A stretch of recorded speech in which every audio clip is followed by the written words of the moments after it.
Bed మీద పడుకుని ఉన్న రమేష్ దగ్గరికి కొడుకు హరీషు, కూతురు భవ్య ఇద్దరూ వచ్చారు. పడుకున్న రమేష్ని చూసి, అన్నయ్య, నాన్న పడుకున్నాడు, ఇప్పుడొద్దులే, లేచిన తర్వాత అడుగుదాం. నాన్న లేచి అన్నం తిని డ్యూటీకి టైం అయిందని గబగబా వెళ్ళిపోతాడు చెల్లి. అప్పుడు మనతో నాన్న మాట్లాడ్డు, మనం చెప్పేది వినిపించుకోడు. అది కూడా నిజమే అన్నయ్య. మరి ఇప్పుడెలా? నాన్నని నిద్రలేపి అడగాలి చెల్లి. అయితే లేపన్నయ్య. నేను లేపితే కోపం తెచ్చుకుంటాడు చెల్లి. నాన్నకి నువ్వంటే చాలా ఇష్టం కదా. నిన్ను చూస్తూ నువ్వు మా అమ్మవ తల్లి అని ప్రేమగా ముద్దు పెట్టుకుంటాడు. అందుకని నువ్వే నాన్నని నిద్ర లేపాలి చెల్లి. సరే అన్నయ్య అని భవ్య పడుకున్న రమేష్ భుజం మీద చెయ్యి వేసి ప్రేమగా, నాన్నా, నాన్నా, లే నాన్నా, నీతో మాట్లాడాలని నేను అన్నయ్య వచ్చాం, లే నాన్నా అని నెమ్మదిగా నిద్రలేపుతుంది. రమేష్ కళ్ళు తెరుస్తాడు. తన దగ్గరే నిలబడి ఉన్న కొడుకు హరీషు, కూతురు భవ్య వైపు చూస్తాడు. నిదానంగా లేచి కూర్చుంటాడు. పిల్లల్ని చూసి, ఏమైంది తల్లి? హరీష్, ఏం కావాలి? నాన్నా, నేను అన్నయ్య నీతో మాట్లాడాలని అనుకుంటున్నాం నాన్నా. అవును నాన్నా. చెప్పు తల్లి, ఏ విషయం గురించి నాతో మాట్లాడాలి? నాన్నా, నీకు శాలరీ వచ్చిందా అని కొడుకు హరీష్ అడగగానే విషయమేంటో రమేష్కి అర్థమైంది. మీరు నా దగ్గరికి ఎందుకొచ్చారో అర్థమైందిలే పిల్లలు. అవునా నాన్న? అయితే మనం తినటానికి ఎప్పుడు బయటకు వెళ్తున్నాం నాన్నా? చెప్పు నాన్న, ఎప్పుడు మనం బయటికి తినడానికి వెళ్తున్నాము? ఈ సండే వెళ్దాంలే బాబు అని చెప్పగాని హరీషు భవ్యులు సంతోషపడుతూ ఇద్దరి ముఖాలు చూసుకుంటారు. పిల్లల ముఖాలలో సంతోషం చూడగానే రమేష్కి కూడా ఎంతో ఆనందం కలుగుతుంది. నాన్న, నేను ముందే చెబుతున్నా, ఈ సండే మాత్రం ఖచ్చితంగా బయటికి తినడానికి తీసుకెళ్ళాలి. అక్కడ నేను నాకిష్టమైన చికెన్ లెగ్ పీస్లను తింటాను. ఆ తర్వాత నన్నేమనొద్దు, సరేనా? సరే తల్లి, నేను నిన్ను ఏమైనా అంటానా? నువ్వు మా అమ్మవి. డాడీ, అమ్మంటూ గుర్తుకొచ్చింది. నువ్వే అమ్మను ఒప్పించాలి. నానమ్మ, తాతయ్యని కూడా మనతో పాటు తీసుకెళ్దాం, సరేనా నాన్న? అలాగే బాబు, తీసుకెళ్దాం. నానమ్మ, తాతయ్య వాళ్ళు కూడా మనతో పాటు వస్తారు. ఇక మీరు వెళ్ళి ఆడుకోండి. నేను అమ్మతో మాట్లాడి ఈ సండే రోజున బయటికెళ్లే ప్లాన్ చేస్తాను. మా నాన్న చాలా మంచోడు అని చెప్పి పిల్లలు సంతోషంగా అక్కడి నుంచి వెళ్ళిపోతారు. బెడ్ మీద కూర్చొని డైరీలో ఖర్చు చేసిన ప్రతి పైసా రాసుకుంటున్న అనామిక దగ్గరికి రమేష్ వస్తాడు. అనామిక, ఏం చేస్తున్నావు? నిన్న తీసుకొచ్చిన జీతం డబ్బుల్ని ఎక్కడెక్కడ ఎంతెంత ఖర్చు చేశానో గుర్తు చేసుకుంటూ లెక్కలు రాసుకుంటున్నాను బావా. అవునా, సరే కాని అను, అన్ని ఖర్చులు పోను, ఏమైనా డబ్బులు మిగిలాయా ఈ నెల? మిగలడమా? లేదు బావా, నువ్వు ఆఫీస్కి వెళ్ళి రావడానికి సరిపడా డబ్బులు మాత్రమే ఉన్నాయి. అవి కూడా 26 రోజులకు సరిపడేలా ఉన్నాయి, అంతే బావా అని అనామిక చెప్పగానే రమేష్ ముఖం చిన్నబుచ్చుకున్నాడు. ఎందుకు బావా, ఏ రోజు లేంది ఈరోజు కొత్తగా ఏవైనా డబ్బులు మిగిలాయా అని అడుగుతున్నావు? ఎవరికైనా ఇవ్వాలా? లేదను, పిల్లలెప్పటినుంచో బయటికి తీసుకెళ్ళన్నా అని అడుగుతున్నారు కదా, అలా సరదాగా ఎక్కడికన్నా తీసుకెళ్దామని అనుకున్నాను. పిల్లలకి మన కష్టం విలువ తెలియదు కదా బావా. అయినా నేను పిల్లలకి ఏదో ఒకటి నచ్చ చెప్తానులే. నువ్వు పిల్లల గురించి ఏమీ ఆలోచన చేయకుండా వెళ్ళి కాసేపు పడుకో, మళ్ళీ నైట్ డ్యూటీకి వెళ్ళాలి కదా. ఈ 2 పూట్లైనా మనం తినాలంటే వెళ్ళక తప్పదు కదా మరి. నేను కూడా వంట పని కోసం చూస్తున్నాను, కానీ ఎక్కడా దొరకడం లేదు. పాచి పనులు చేయడానికి కావాలి మనుషులని అడుగుతున్నారు. నేను వెళ్తానని అంటుంటే అత్తయ్య వద్దని అంటున్నారు బావా. కనీసం నువ్వైనా అత్తయ్యకి చెప్పు. అమ్మకేం చెప్పలేనులే అనామిక, అయినా పాచి పనులకి ఎందుకు, వద్దులే. వంట చేసే పని ఏదైనా ఉందంటే వెళ్ళు, లేదంటే లేదు, సరేనా? సరే బావా. ఇంకో విషయం అనామిక, ఈ సండే పిల్లల్ని బయటికి తీసుకెళ్ళి బయట ఏదైనా తినిపిస్తానని మాట ఇచ్చాను. పిల్లలు అలా అడుగుతుంటే నా గుండెని పట్టుకుని పిండేసినంత బాధ కలిగింది తెలుసా? ఈ తండ్రి అనే స్థానం తనకేమైనా పోయినా పర్లేదు, కానీ తన పిల్లలు బాగుండాలని కోరుకుంటుందని నాన్న నాతో ఎప్పుడు చెప్పేవాడు. కానీ నాకెప్పుడు అర్థం కాలేదు. ఇప్పుడు నేను నాన్ననయ్యాను కదా, ఇప్పుడు అర్థమవుతుంది అనామిక. మీరు పిల్లలు ముగ్గురు కలిసి వెళ్ళరండి, తక్కువలో తక్కువ అయిపోతుంది కదా. నేను అత్తయ్య మావయ్య ఇంట్లోనే తింటాం. అలా వద్దులే అనామిక, వెళ్తే అందరం వెళ్దాం.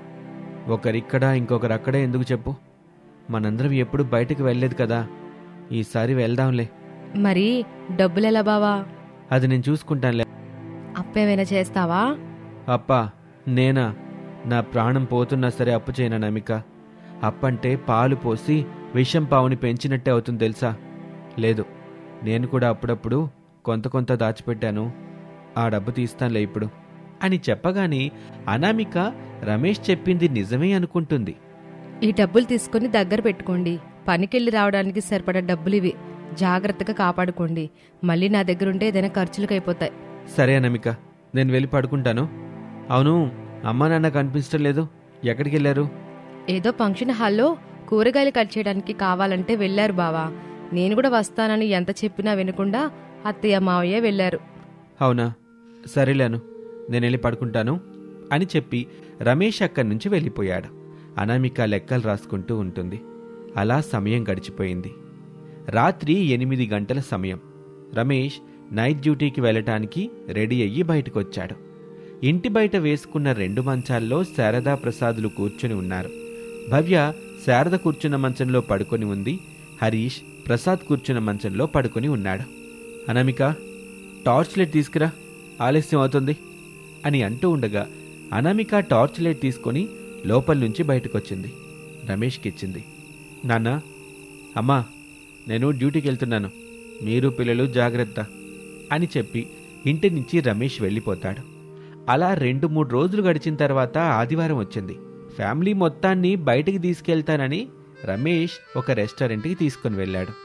అక్కడ అందరూ చికెన్ బిర్యానీ తింటూ ఉంటే పిల్లలు మాత్రం ముందుగానే చెప్పినట్టు లెగ్ పీసులు కావాలని ఆర్డర్ చేసుకుని తింటూ ఉంటారు.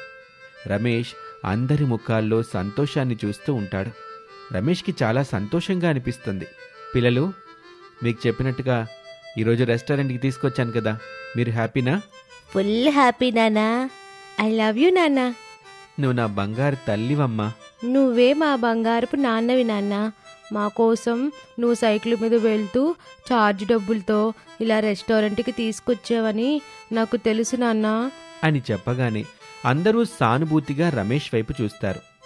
అదేం లేదులేమ్మా, నాకు మీరందరూ సంతోషంగా ఉండటం కావాలి, అందుకు సైకిల్ తొక్కటం కాదు తల్లి, నడుచుకుంటూనైనా వెళ్ళొస్తాను అని అంటూ ఉండగానే సర్వీస్ బాయ్ వచ్చి బిల్ ఇస్తాడు. రమేష్ ఆ డబ్బులు కట్టి ఫ్యామిలీని తీసుకొని ఇంటికొస్తాడు. అందరూ సంతోషపడుతూ చాలా కబుర్లు చెప్పుకుంటారు. అలా ఆ రోజు రాత్రి అనామిక రమేషు ఇద్దరూ ఇంట్లో పడుకుని ఉండగా అనామిక రమేష్తో ఇలా అంటుంది. బావా, నేను ఫ్రైడ్ చికెన్ బిజినెస్ చేద్దాం అనుకుంటున్నాను, నువ్వేమంటావు? అను, నువ్వొక ఆలోచన చేశావంటే నేనది తప్పుపట్టే అవసరమే ఉండదు, వద్దని చెప్పే పని ఉండదు. కాకపోతే సమస్య వచ్చేది మాత్రం డబ్బు దగ్గరే నాకు తెలుసు బావా. అప్పుడప్పుడు నేను, అత్తయ్య, మావయ్య ఫంక్షన్ హాల్స్లో పనులకు వెళ్తూ ఉంటాం కదా, ఆ డబ్బుల్ని కొన్ని అలాగే దాచిపెట్టాను. ఇప్పుడు ఆ డబ్బులతోనే నేను ఫ్రైడ్ చికెన్ మొదలు పెడదాం అనుకుంటున్నాను. సరే కానీ నీకు ఈ ఆలోచన రావటానికి కారణం మొన్న మనం వెళ్ళిన రెస్టారెంటే కదా? అవును బావా, చికెన్ లెగ్ పీస్కి ఒక రేటు, చికెన్ కర్రీకి ఒక రేటు, ఇలా చికెన్తో చేస్తున్న ప్రతిదానికి ఒక్కొక్క రేటు పెట్టి అమ్ముతున్నాడు. అది కూడా ఎక్కువ రేట్లు పెట్టి. నేను అలా కాకుండా తక్కువ ధరలో ఫ్రైడ్ చికెన్ చేసి అమ్ముదామని అనుకుంటున్నాను. అంత ధర పెట్టి తింటున్నారు కానీ అంత రుచిగా ఏం అనిపించలేదు. అనామిక, నువ్వు తక్కువ ధరలో టేస్టీగా ఫ్రైడ్ చికెన్ చేస్తానంటే చికెన్ అభిమానులు మొత్తం నీ దగ్గరికే క్యూ కట్టి మరీ వస్తారు తెలుసా? అవును బావా, నేను కూడా అదే ఆలోచన చేస్తున్నాను. చూడనమిక, నువ్వే పని చెయ్యాలనుకుంటున్నా నా సపోర్ట్ ఎప్పుడూ పూర్తిగా నీకుంటుంది. వెళ్ళి నువ్వు అనుకున్న పని మొదలుపెట్టు, విజయవంతంగా ఆ పనిలో నువ్వు ముందుకెళ్ళాలి అని రమేష్ ధైర్యం చెప్పడంతో అనామిక ఒక మంచి సెంటర్ తీసుకొని ఫ్రైడ్ చికెన్ తయారు చేసి అమ్మటం మొదలు పెడుతుంది. అనామిక స్వతహాగానే వంటలు చాలా బాగా చేస్తుంది. దాంతో అందులోనూ మరీ ముఖ్యంగా చికెన్తో వెరైటీలు అద్భుతంగా తయారు చేస్తుంది. దాంతో అనామిక ఫ్రైడ్ చికెన్ దగ్గర చికెన్ వెరైటీలన్నీ అద్భుతమైన రుచి ఉండటంతో పాటు తక్కువ ధరకి దొరకటంతో చుట్టుపక్కల ప్రాంతాల్లోని ప్రతి వ్యక్తి పెద్ద పెద్ద రెస్టారెంట్లకు వెళ్ళటం మానేసి అనామిక తయారు చేసే ఈ ఫ్రైడ్ చికెన్ బండి దగ్గర అనేక రకాల చికెన్ వెరైటీలు తింటూ ఉంటారు. రోజులు గడుస్తున్న కొద్దీ అనామికకి మంచి పేరుతో పాటు తన బిజినెస్ కూడా బాగుంటుంది. లాభాల బాటలో అనామిక బిజినెస్ నడుస్తూ ఉంటుంది. రమేష్కి తోడుగా ఉంటూ కుటుంబాన్ని చూసుకుంటూ ఉంటుంది అనామిక. ఓ రాత్రి తన అన్నయ్య ఆకాష్ ఫోటో పట్టుకొని అనామిక బాధపడుతూ ఉంటుంది. అప్పుడే తన దగ్గరికి తన భర్త రమేష్ వస్తాడు. ఓదార్పుగా అనామికాని చూస్తూ, బాధపడక అనామిక, నీకు మీ అన్నయ్యకు మంచి రోజులు తప్పకుండా వస్తాయి. నన్ను ఓదార్చడానికి అలా చెబుతున్నారని నాకు అర్థమవుతుందండి. రాఖీల పండగ వస్తుందండి. మా అన్నయ్య జైల్లో ఉన్నాడు. ఎలా నేను రాఖీ కట్టగలను? నీ బాధ నాకు అర్థమవుతుంది అనామిక. మీ అన్నయ్య చెయ్యని నేరానికి జైలుకి వెళ్ళాడు. నేను లాయర్తో మాట్లాడుతున్నాను. అన్ని పరిస్థితులు తప్పకుండా సర్దుకుంటాయి. నువ్వు మీ అన్నయ్య గురించి బాధపడకు. అన్నయ్య జైల్లో ఉంటే చెల్లి బాధపడకుండా ఎలా ఉంటుంది చెప్పండి? చూడనామిక, బాధపడితే నీ గుండె బరువు తీరుతుందని నీకు అనిపిస్తే నేను నిన్నేమీ ఓదార్చను. అలాగే బెయిల్ మీద బయటకు తీసుకురావటానికి నేను చేయాల్సిన ప్రయత్నం చేస్తున్నాను అనామిక. ఈరోజు రేపు అని చెప్పలేను, కానీ ఖచ్చితంగా ఏదో ఒక రోజున మీ అన్నయ్య జైల్లో నుంచి తప్పకుండా బయటకొస్తాడు. మనల్ని చూడ్డానికి వస్తాడు. ఓపిగ్గా ఉండి చాలు. బెయిల్ తీసుకురావడానికి ఎంత ఖర్చు అవుతుందని లాయర్ చెప్పారండి? సమస్య మొత్తం డబ్బుల దగ్గరే ఉందనామిక. డబ్బు కోసం నేను చాలా ప్రయత్నం చేశాను, కానీ ఎక్కడా సర్దుబాటు కావటం లేదు. ఎవరిని అడిగినా ఎవరూ ఇవ్వటం లేదు. రేపు ఎల్లుండి అంటూ కాలాన్ని గడుపుతున్నారు. అటు పని సరిగ్గా చేయలేక ఇటు డబ్బుల కోసం తిరగలేకపోతున్నాను. అందుకే నువ్వు ఒక పని చేయాలనామిక. ఏ పని చేయాలో చెప్పండి. మా అన్నయ్య కోసం నేను ఖచ్చితంగా ఆ పని చేస్తాను. నువ్వు అమ్మ ఇద్దరు తోపుడు బండి మీద కూరగాయలు అమ్ముతూ ఉంటారు కదా? అవునండి, అలా కూరగాయలు అమ్మగా వచ్చిన డబ్బులే కదా మనకి చేదోడు వాదోడుగా ఉంటున్నాయి. ఇప్పుడు నేను చేయాల్సిన పనేమిటో చెప్పండి. అనామిక, మరికొన్ని రోజుల్లో రాఖీ పండుగ వస్తుంది కదా. నువ్వు అమ్మ కలిసి తక్కువ డబ్బులకి రాఖీలు కొని ఎక్కువ డబ్బులకు అమ్మండి. ఎలాగూ కూరగాయలు ఇంటింటికి వెళ్ళి అమ్ముతున్నారు కదా, వాటితో పాటు రాఖీలు కూడా అమ్మండి. అప్పుడు రాఖీల కోసం ఎక్కడికో వెళ్లకుండా మీ దగ్గరే కొంటారు. డబ్బులు కూడా సర్దుబాటు అవుతాయి అని చెప్పగానే అనామిక సంతోషపడుతుంది. కన్నీళ్లు తుడుచుకొని, అలాగేనండి, మీరు చెప్పిన ఐడియా బాగుంది. చేసిన ఆలోచన నచ్చింది. ఈ మాట అత్తయ్యకి చెప్పారా? చెప్పాననామిక. అమ్మే ఎలాంటి సమాధానం ఇవ్వలేదు. అలా మౌనంగా ఉంది. నువ్వే అమ్మతో మాట్లాడు. అమ్మ నొప్పించి రాఖీలు కూడా అమ్మితే మనకి కొంచెం డబ్బులు వస్తాయి. ఇప్పుడు రాఖీలు బాగా ఎక్కువగా అమ్ముడుపోతాయి. నేను చేయాల్సిన ప్రయత్నం చేస్తానండి. సరే అనామిక, నేను పడుకుంటున్నాను. పిల్లలు అమ్మా నాన్నల దగ్గర పడుకున్నారా? అవునండి. సరే, నేను పడుకుంటాను అనామిక అని చెప్పి మంచం మీద పడుకున్నాడు. అనామిక తన అన్నయ్య ఫోటో చూస్తూ కన్నీళ్లు పెడుతూ ఉంటుంది. సరిగ్గా అదే సమయంలో శారదా ప్రసాదులు తమ బెడ్ మీద మాట్లాడుకుంటూ ఉంటారు. కొడుకు చెప్పిందన్నారా? విన్నాను శారదా. కొడుకు చెప్పింది కూడా నిజమే అనిపించింది. కోడలికి పుట్టింటి బంధం ఎవరైనా ఉన్నారంటే అది తన అన్నయ్యే గదా. ఆకాష్ ఎట్టాంటివాడో మనకు తెలుసు. ఆకాష్ని జైలు నుంచి బెయిల్ మీద తీసుకురావాల్సిన బాధ్యత మన మీద కూడా ఉంది శారదా. అందుకే శారదా, కొడుకు చెప్పింది తప్పు కాదనిపించింది. నువ్వే ఆలోచించు. నేనంత ఆలోచన చేసినా మనసు మాత్రం రాఖీలు అమ్మడానికి ఒప్పుకోవడం లేదండి. ఎట్టా ఒప్పుకుంటుందిలే శారదా. ఆకాశు నీ కోడలు అనామిక కన్నయ్య గదా, అందుకే నీ మనసు ఒప్పుకోవటం లేదు.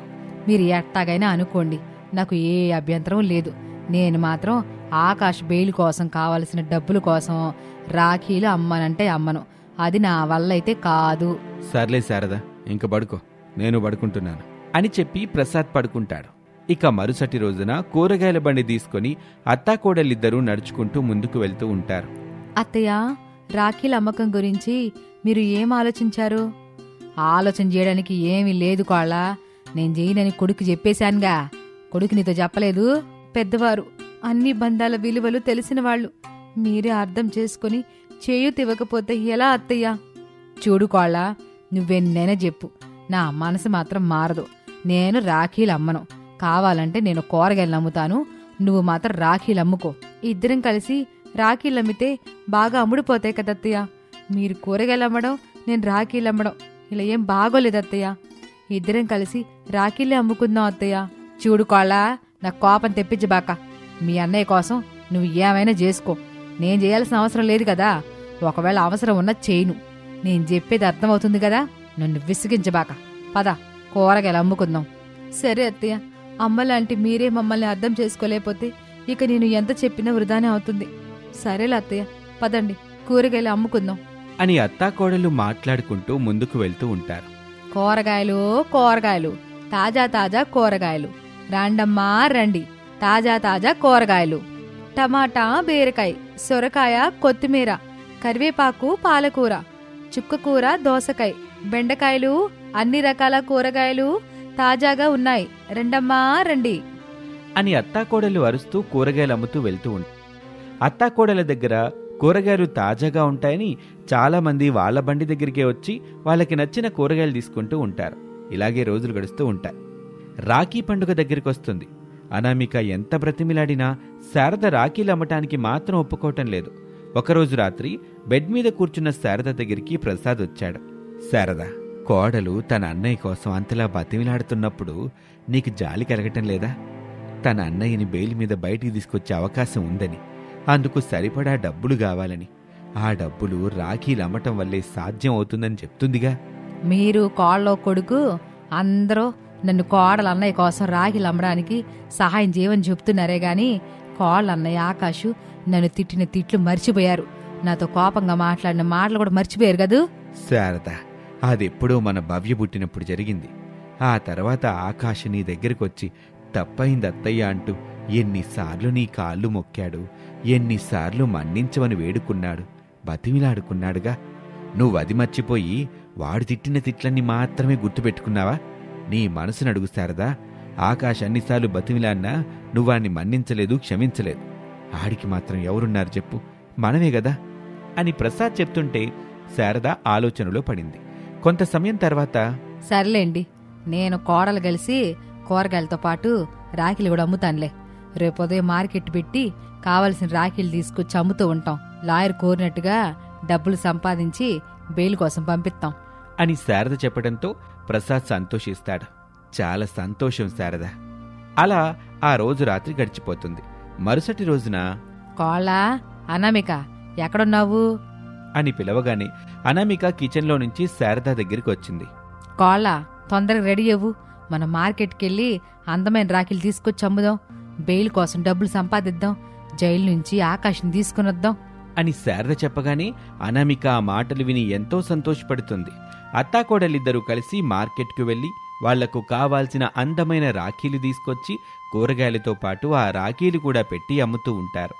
రాఖీలు బాగా అమ్ముడుపోతాయి, చాలా డబ్బులొస్తాయి. ఎల్లు బాబు, ఎల్లి లాయర్ని కలిసి ఆకాష్కి బెయిల్ ఇప్పించు. ఇదిగో డబ్బులు, ఈ డబ్బులు తీసుకుని ఎల్లు బాబు. ఎల్లు బాబు, మీ అమ్మ మంచి మనసుతో నీకు డబ్బులు ఇస్తుంది, తీసుకెళ్ళు, అంతా మంచి జరుగుద్ది. కావాలంటే నీకు తోడుగా అనామికాను కూడా తీసుకెళ్ళు. కాళ్ళు ఇంటి దగ్గర పనులు చేసుకుంటదిలే, నువ్వెళ్ళరా బాబు, ఎల్లి డబ్బులు కట్టి జైలు నుంచి ఆకాశం తీసుకునిరా. సరేనమ్మా, ఇప్పుడే వెళ్ళి లాయర్ గారితో మాట్లాడి బెయిల్ మీద ఆకాష్ని తీసుకొస్తాను అని చెప్పి రమేష్ డబ్బులు తీసుకుని ఇంట్లో నుంచి బయలుదేరతాడు. లాయర్ సుదర్శన్ని కలుస్తాడు. ఏం రమేషు, నేను చెప్పినట్టుగా డబ్బులు తీసుకొచ్చావు గదా? తీసుకొచ్చాను వకీల్ సాబ్, ఇదిగోండి అని చెప్పి డబ్బులు తీసి బల్ల మీద పెట్టాడు. లాయర్ ఆ డబ్బుల్ని చూసి, డబ్బులు తీసుకొచ్చావు గదా, ఆకాశు బెయిల్ మీద బయటకొస్తాడు. రేపు నువ్వు జైలు దగ్గరికి వెళ్ళి బయట వెయిట్ చేస్తూ ఉండు, ఆకాష్ వచ్చేస్తాళ్లే అని చెప్పగానే రమేష్ సంతోషపడతాడు. చాలా థ్యాంక్స్ లాయర్ గారు అని చెప్పి అక్కడి నుంచి వెళ్ళిపోతాడు.